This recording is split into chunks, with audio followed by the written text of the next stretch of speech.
За юу эцэн залуусаа би YouTube-р Newssack-ын энэ удаагийн базаа бичлэгээрээ уулзж байгаадаа та бүхэндээ маш их баяртай. За тэгээд базаа бичлэгнийхээ хамгийн эхлэлд манай подкаст энэ 7 хоногт бол ерөөдөө цацагдахгүй болцсон байгаа. 2-7 хоног бол ерөөдөө алгасах болсон байгаа. Newssack podcast маань яагаад 2-7 хоногийн турш завсардах болсон бэ? Шалтгаан нэг иймэрхүү байгаа.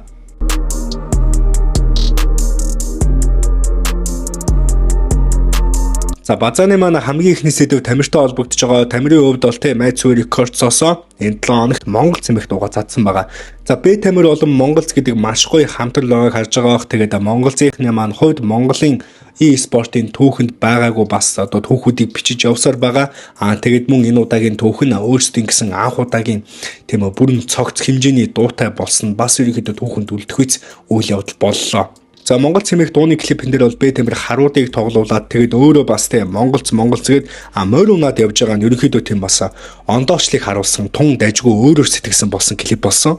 За үүнээс гадна Б Тамир клипэн дээр бас инх одын слэм данкуудыг онцолж инх одын сценүүдийг бас оруулсан байсан. За уг дууны клипэн дээр бол 1000 гаруй лайктай сэтгэл байсан. Энэ нь бол Монголцийнхэн ерөнхийдөө өөрсдийн албан ёсны YouTube чаналаас үлдээсэн сэтгэл байсан.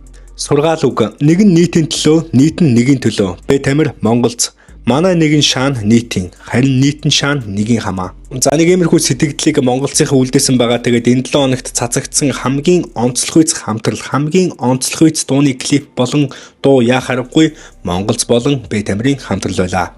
За дараагийн сэдэв бол та бүхний аль хэзээний мэддэг болсон гэж бодож байгаа. Энэ Mongolia Music YouTube сувагтай холбогдож байгаа. Энэ бол манай өөр Монгол ахын дүүсийн дууга цацдаг YouTube channel байгаа. За энэ суваг дээр саяхан онцлоггүй уран бүтээл цацагдсан. За энэ ямар уран бүтээл вэ гэхлээр Polar Souls гэмэх өөр Монгол ахын дүүсийн маань ерөнхийдөө drill цацагдсан байгаа. За энэ бол ерөнхийдөө хамтлагийн нэр нь. За Polar гэдэг үг нь бол Peace, Love, Unity, Respect гэдэг үгийг бол товчилж бичсэн иймэрхүү утгатай үг юм байна. Hip hop тэр тусмаа drill-ийг бол өөр Монгол ахын дүүс маань халах монголчуудаас тун дутхгүй байдаг гэдгийг бол та бүхэн маань аль хэдийн мэддэг болсон байх. Энэ Mongolia Music дээр бас нэг иймэрхүү drill дуу байгаа та бүхэн сонсоод үзээрэй. За тэгээд энэ удаагийн цацагдсан drill дуу ч гэсэн ерөнхийдөө бол тун дутгааргүй drill дуу бол болсон байгаа. Тэгээд эдгээр залуучуудын клипэн дээр өмсөж байгаа тэр Монгол хэм маяг одоо Монгол swag-ыг өөрсдөө бас хэрхэн гоё гаргаж байгаа тэр өмсөж зүүсэн дээл болон малгай нь бас өөрсөнд нь ямар гоё зогсон байна те. Ерөнхийдөө бол тун дайжгүй дуу бол цацагдсан байгаа шүү. Polar Souls хэмээх өөр Монгол ахын дүүсийн drill дууны хэсгээс нь та бүхэндээ нэг жоохон сонсхий л доо.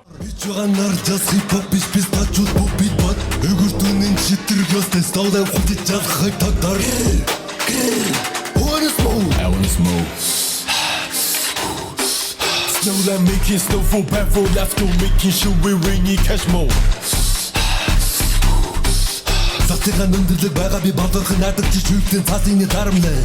Let me show you drilling on my wrist to beat you around while I'm murder. I be high, feel that Larry Bird, night to jump him beyond the world. I feel that blue, still feel that Marley. Oh bless him, be on traditional daddy. Money so long jumps out on Cali, head on the rap switch. Энэ Mongolia Music суваг дээр маань бас тун удахгүй дараагийн уран бүтээлүүд нь бол тогтмол цацагдаад явна. Тийм учраас та бүхэн subscribe дараарай. Өөр Монгол ахын дүүсээ дэмжээлээ залуусаа.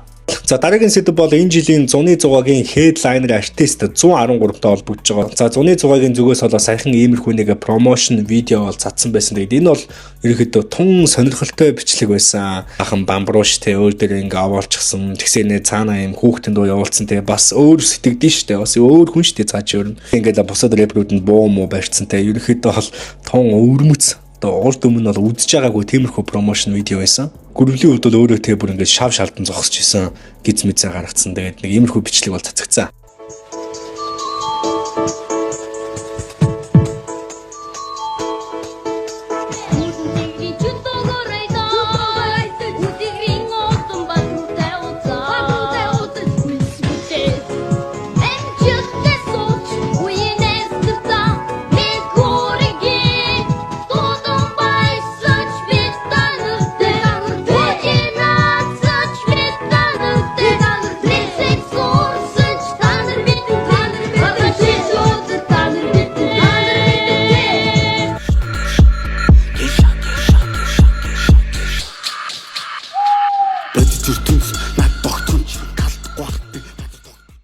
За энэ бичлэгийг үзээд бол тэ ерөнхийдөө 113-ын одоо 100-ийн output нь ерөнхийдөө бол багаар ингэж харагдаж байна удаа гэж бодсон. Тэгээд өмнөх бичлэгүүд болон энэ цацсан промошн тэ ерөнхийдөө бол 113-ийн 100 дээр өмсөх хувцалтууд нь бас нэг тийм арай өөрмөц, бас нэг тийм арай өөрөөр сэтгэгсэн иймэрхүү шийдвэрүүд бол байх юм болов уу гэж ерөнхийдөө бол бодож байгаа. 2025 оны 5 сарын 31-нд болох энэ жилийн 100 бол ерөнхийдөө арай ондоо төвшөндтэй, арай нэг өөр хэм маягтай, илүү тийм хипхоп ч юм уу, аль эсвэл хипхоп гэхэр бас нэг хипхоп биштэй нэг юм хүүхдийн дуу муу явуулаад ерөнхийдөө нэг яах гэдэг мэддэхгүй маш олон сюрпрайзтай болох юм шиг санагдаж байна. Та бүхэн бол тасалбарын мэдээллийг бол ерөнхийдөө мэдж байгаа. Тасалбарын тухайд бол энгийн нэг хүний тикет 69,000 гэж байгаа. Тэгээд 3 найзын тасалбар бол 209,000 гэж байгаа. Тасалбарын хувьд Shopee цэгийн болон GS25-ын Монгол дахь бүх салбараар бол борлуулагдж байгаа гэдгийг ахин та бүхэндээ дуулгая. Тэгээд мөн VIP тасалбар бол 500,000 гэж байгаа. 69,000 төгрөгийн энгийн тасалбар болон 3 найзын тасалбар ерөнхийдөө жоохон нэг тийм дуусах шатанда хандаж эхэлсэн байна. Яагаад гэвэл одоо 100 болоход ердөө 1 сарын хугацаа үлдсэн байна. Тасалбараа гэл саваараа залуусаа. Яраараа гэлзараа. За дараагийн сэдв бол рэпер 168-тай холбогдож байгаа. Тэгээд манай Newsack podcast-ийн 3 дахь дугаарын зочин болоо 168 рэпер маань болсон байгаа. Тэгээд ерөнхийдөө тий одоо 168-аас хамгийн олон асуугдж байгаа ч гэдэм үү маш олон хүний сонирхож байгаа нэг сэдвийг ерөнхийдөө асуусан. За тэр нь бол тий яагаад ингэж нүүрэн дээрх шивэсүүдээ арилгуулсан бэ гэдэг талаар асуулт асуухад ерөнхийдөө цаад ч нэг иймэрхүү хариултыг бол өгсөн байгаа. Зөндөө хүн асууж байгаа шүү дээ. Нүүрэн дээрх шивэсээ яагаад арилгуулсан гэдэг. Яаж арилгасан ч юм. Тэгмээд уусаа байхгүйсэн маа балуулсан байсан маа ч юм. Балуулсан маа ч юм. Эсвэл ингээд өглөө олгоо ингээд шүсэрээ ингээд 108 удаа эргүүлээд. Тэний эвтэйгийн хариулт өгчдөг л дээ. Эсвэл түүний бас нэг ягаад 168 ч юм. Би бас тэр бодоод чивээс ягаад алгасан болоо гэдэг. Сайхан нэг бодож исэн маа жигнэсээ яга. Гэтэ юу гэж бодсон юм аач ямсан чих хариултыг олсон. Би бол тэгээ бас нэг тэгэл арилгацсан. Ээж мэж арилгах гэл ээж мэдчихэв. Тэгээд мөн 168-тай холбоотой мэдээлэл гэх юм бол саяхан цаа чинь бас тэгээ 113-тай хамтдаа лайв хийсэн байгаа. Тэгээд 106 дээр бол албан ёсоор бол очихоо ерөнхийдөө бол 168 мэдгдсэн. 168% бол тэгээ ерөнхийдөө шин цомгоо затсан мөлхөөл увсан гэдэг брэндээ ерөнхийдөө хөгжүүлж явж байгаа гэдэг. Тэгээд мөн сүүлийн үед 106-тай 113-тай бас шин дуу цацагдсан гэдэг. Ерөнхийдөө бол сүүлийн үед цаа чинь маш их хөдөлгөөнтэй, маш их эрчимтэй бол өөрийнхөө зүйлүүдийг хийж байгаа. За дараагийн сэдв бол рэпер Тандартай холбогдож байгаа. За Тандарын хувьд бол 500,000 subscribe-тай болсон Монголын хамгийн анхны рэпер болсон байгаа. За энэ том амжилтанд бол яах аргагүй тусгаалan баяр хүргэх нь зүйтэй гэж бодож байна. 500,000 subscribe бол ерөөсөө тийм тоглоом биш. Тэгээд уран бүтээлч хүн 500,000 subscribe-тай тэр дундаа рэпер тэгээ Монголд ингэж 500,000 subscribe хүрнэ гэдэг бол маш том амжилт. За Тандартай холбоотой ахин нэгэн мэдээлэл гэх юм бол цаачин бол Voice Kids гэдэг шоуны ерөнхий шүүгчээр ажилласан шүү дээ. За шоуны дараа бол цаачин ерөнхийдөө хүүхдүүдийг бүр ингэж багаас нь бэлтгэдэг урлагийн болоход маш том тусалцаа үзүүлдэг 146 хэмээх рекордсыг бол бие даан үүсгэн байгуулсан байгаа. Рэпер Тандарын сүүлийн үеийн уран бүтээлүүдийн хандлт нь сайн байгаа ч гэсэн нэг тийм олон дуу цаач нэх гарахгүй байгаа шүү дээ. Харин 146 рекордс дээр ерөнхийдөө тийм продюсер маягийн төвчний ажилдаа илүү их анхаарал байгаа болов уу гэж бодож байгаа. Одоогийн байдлаар 146 хэмээх рекордсын тийм хандлт тий одоо рейлүүдийнх нь хандлт мандал ерөнхийдөө пэйж хуудасных нь хандлт мандал маш сайн байлаа. За энэ рекордсын хувьд бол одоогийн байдлаар YouTube дээр 33,300 subscribersтай за 5 уран бүтээл бол цадсан байна. За нааштай хэмээх дуу нь бол бүр 4.9 сая хандлтыг авчихсан. Вау. За мэдээж бүх дууны микс мастер болоод хоолой бичлэгийг тоонотын дээг ах хийж байгаа бол бүх продюсерингийн багийг бол рэпер Тандар өөрөө хариуцж ажиллаж байгаа.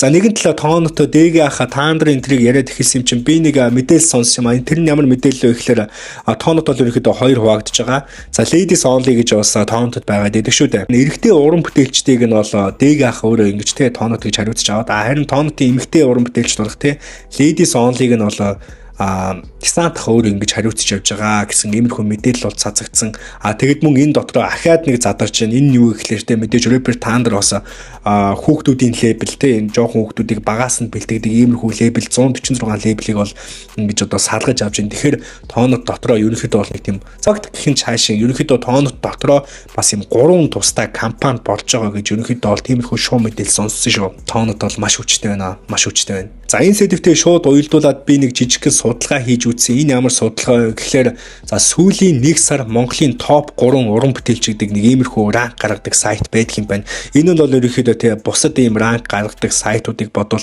хамаагүй баттай, үнэмшилтэй ийм бодит мэдээллийг хүргэдэг иймэрхүү сайт байгаа. За энэ сайтын маань нэр бол Vibrate хэмээх сайт байгаа.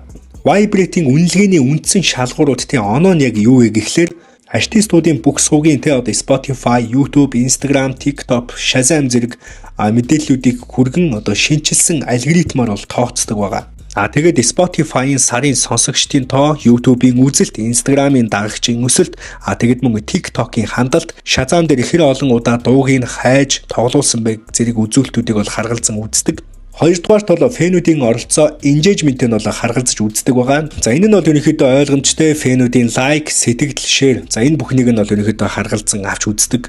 За гуравдугаарт бол мэдээж цаг хугацааны хүрээ байгаа. Сүүлийн 30 хоног 3 сар 12 сар зэрэг хугацааны хүрээнд үзүүлэлтүүдийг нь харьцуулаад артистийн өсөлт бууралт зэргийг нь үнэлээд тэгээ ерөнхийдөө сүүлийн 30 хоногийн ранкийг ингэж гаргадаг. За ингээд үзсэн чинь сүүлийн 30 хоногийн Монголын топ 3 артист гэсэн чинь Дэхүү, Thunders, Rocket Bay. За нэг юм хүч салт гарсан байгаа. Хүү хамтлагийн хувьд бол Spotify дээр 960,700 дагагчтай, YouTube дээр 1.7 сая subscribersтай, TikTok дээр 583,300 дагагчтай, SoundCloud дээр 15,000 дагагчтай, Spotify дээр сүүлийн 1 сар 1,436,000 удаа бол тоглоулагдсанараа 1-р байранд орж байгаа юм байна. За тэднийг бол Америкийн нэгдсэн улсаас хамгийн их сонсдог юм байна. Тэгээд нийт сонсогчдын 36.1%-ийг эзэлдэг бол 2-дугаарт бол Канада орж байгаа. Тэгээд 6%-ийг нь бол эзэлдэг юм байна. Жагсаалтын 2-т орсон Thunders-ийн хувьд бол Spotify дээр 102,300 дагагчтай, YouTube дээр 500,000 subscribersтай, SoundCloud дээр 6,600 дагагчтай. Тэгээд сүүлийн 1 сар 16,832 удаа бол Spotify дээр түүний дуу тоглоулагдсан байна. За энэ үзүүлэлтээр рэпер Thunders сүүлийн 1 сар Монголын топ артистуудын 2-р байранд орсон байна шүү. Rocket Bay ахын хувьд бол Spotify дээр 123,100 дагагчтай, YouTube дээр 459,000 subscribersтай, SoundCloud дээр 8,000 дагагчтай. За тэгээд сүүлийн 1 сар 31,796 удаа дууг нь Spotify дээр бол хүмүүс тоглуулсан байна. За энэ үзүүлэлтээр рэпер Rocket Bay 3-р байрыг бол эзэлсэн байгаа. За үүн дээр харагдаагүй маш олон үзүүлэлт байгаа гэдгийг бол та бүхэндээ хэлхэн зүйтэй байх. Тэ нөгөө фэнүүдийн engagement бас асар их бол нөлөө үзүүлж байгаа. За миний хувьд бол Vibrate дээр нэг иймэрхүү сонирхолтой судалгааг хийсэн байгаа. Харин яг таны бодлоор сүүлийн 1 сар Монголын топ 3 өрн бүтээлч хэн байсан бэ? Комент хэсэгт сэтгэл авчираа. За дараагийн сэдв бол Climax 13 хэмээх хамтлагтай холбогдож байгаа 2010-ад оны үеэр 13-ийн нэг иймэрхүү хипхоп хамтлаг бол байсныг та бүхэн ерөнхийдөө зарим нь санаж байгаа хаа, ихэнх нь санаж байгаа. Тэгтээ бүр сүүлийн үеийн хүүхдүүд бол нэг мэдэхгүй байх тийм амар хөгш юм шиг. За эдгээр залуусын англиар үгэлж байгаа бичлэг нь Facebook дээр ахин нэг удаа viral болсон байгаа. Тэгээд ерөнхийдөө ямар бичлэг байсан бэ те хэдүүл одоо үзцгээе.